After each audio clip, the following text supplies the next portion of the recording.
பிஸ்மில்லாஹிர் ரஹ்மானிர் ரஹீம். அல்ஹம்துலில்லாஹி ரப்பில் ஆலமீன். வஸ்ஸலாத்து வஸ்ஸலாமு அலா அஷ்ரஃபில் அம்பியா வல் முர்சலீன் வஅலா ஆலிஹி வஸஹ்பிஹி அஜ்மஈன். அம்மா பாத். அஸ்ஸலாமு அலைக்கும் வரஹ்மத்துல்லாஹி வபரகாத்துஹ். இந்த பாடத்தில் அல்லாஹு தஆலாவுடைய பெயர்களாகிய அஸ்மாஉல் ஹுஸ்னாக்கள் மற்றும் அவனுடைய பண்புகளாகிய சிஃபாத்துகளை நாம் எப்படி அறிந்து கொள்வது என்பதை நாம் தெரிந்து கொள்வோம். அல்லாஹு தஆலாவை மிகவும் அறிந்தவன் அவன்தான். அவனைத் தவிர அவனை அறிந்தவர்கள் வேறு யாரும் இல்லை.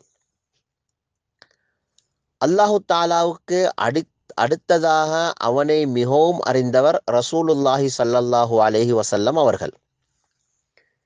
ஏனென்றால் அல்லாஹு தஆலா ரசூலுல்லாஹி ஸல்லல்லாஹு அலைஹி வஸல்லம் அவர்களுக்கு அவனை அறியச் செய்திருக்கிறான்.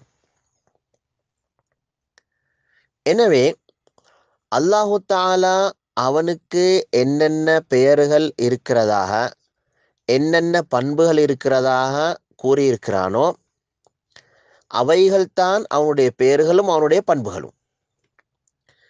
மேலும் ரசூலுல்லாஹி ஸல்லல்லாஹு அலைஹி வஸல்லம் அவர்கள் அல்லாஹு தஆலாவுக்கு என்னென்ன பெயர்கள் இருக்கிறதாகவும் என்னென்ன பண்புகள் இருக்கிறதாகவும் கூறியிருக்கிறார்களோ அவைகள்தான் அல்லாஹு தஆலாவுடைய பெயர்களும் பண்புகளும்.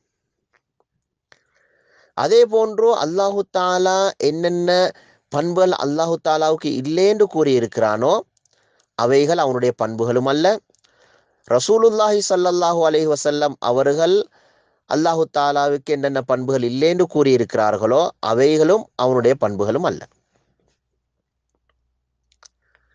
அப்படியா இருந்தால் நாம் அல்லாஹு தஆலாவை, அல்லாஹு தஆலாவுடைய பெயர்களை நாம் சரிவர விளங்குகிறதாக இருந்தால், அறிந்து கொள்வதாக இருந்தால், அல்லாஹு தஆலா குர்ஆனில் அவனுக்கு என்னென்ன பெயர்களை கூறியிருக்கிறானோ, என்னென்ன பண்புகளை கூறியிருக்கிறானோ அவைகள்தான் அல்லாஹு தஆலாவுடைய பெயர்களும் அல்லாஹு தஆலாவுடைய பண்புகளும்.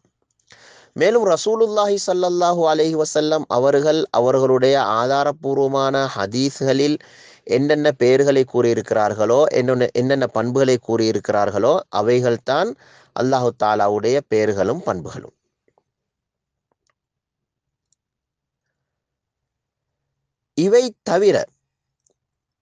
இவைகளை தவிர எங்களால் அல்லாஹு தஆலாவுக்கு வேறு பெயர்கள் கொடுக்கவும் முடியாது, வேற பண்புகளை கொடுக்கவும் முடியாது.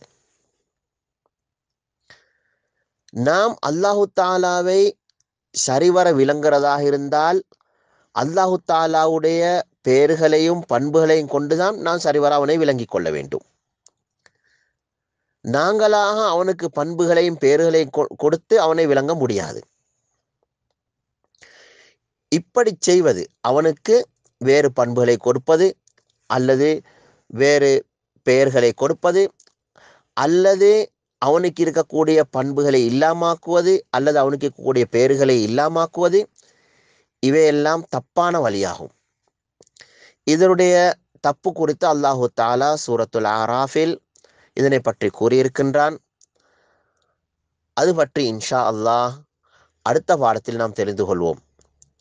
அல்லாஹு தஆலா எனக்கும் உங்களுக்கும் அவனை சரிவர அறிந்து அவனுடைய பெயர்களை, அவனுடைய பண்புகளை சரிவர விளங்கி, அவைகளின் மூலமாக அவனை சரிவர விளங்கி அதன் அடிப்படையில் அவனை சரியான முறையில் இபாதத் செய்வதற்கு அல்லாஹு தஆலா தௌஃபீக் செய்வானாக.